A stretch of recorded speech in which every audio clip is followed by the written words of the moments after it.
சங்கீதம் 145 அதிகாரம் 18 வசனம். தம்மை நோக்கி கூப்பிடுகிறார், உண்மையாய் தம்மை நோக்கி கூப்பிடுகிற யாவருக்கும் கர்த்தர் சமீபமாய் இருக்கிறார். இது தாவீது தேவனை குறித்த அவருடைய பர்சனல் லைஃப்ல ரியலைஸ் பண்ண காரியங்க. தாவீது நியாயப்பிரமாணத்து காலத்துல வாழ்ந்தவர். அவர் செய்த பாவங்களின்படி பார்த்தோம்னா அவர் கொலை செய்யப்படணும். ஆனா அவர் அதெல்லாம் பார்க்காம தேவனுடைய கிருபை பெருசு அப்படிங்கிறதுனாலதான் இதை தைரியமா சொல்றாரு. நான் அவரை நோக்கி கூப்பிடும் பொழுது அவர் என்னோட பாவங்களையோ இல்லை நான் செஞ்ச தப்பிதங்களையோ பார்க்காம ஏன் சமீபமாக வந்து நிற்கிறாரு அப்படின்னு. ஆனால் நம்மளில் எத்தனை பேர் இப்படி இருக்கிறோம்?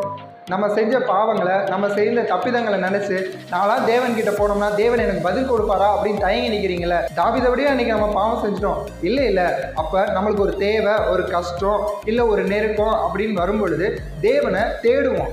தேவன் நம்மளுக்கு சமீபமே வந்து நம்ம தேவைகளை எல்லாவற்றையும் சந்தித்து நம்மளை விடுவிக்கிறவராக இருக்கிறார். அவர் நம்ம பாவங்களெல்லாம் பார்க்கறதில்ல, மாறா அவர் கிருபையின்படி தான் நம்மளை ஆசீர்வதிக்கிறவராக இருக்கார்.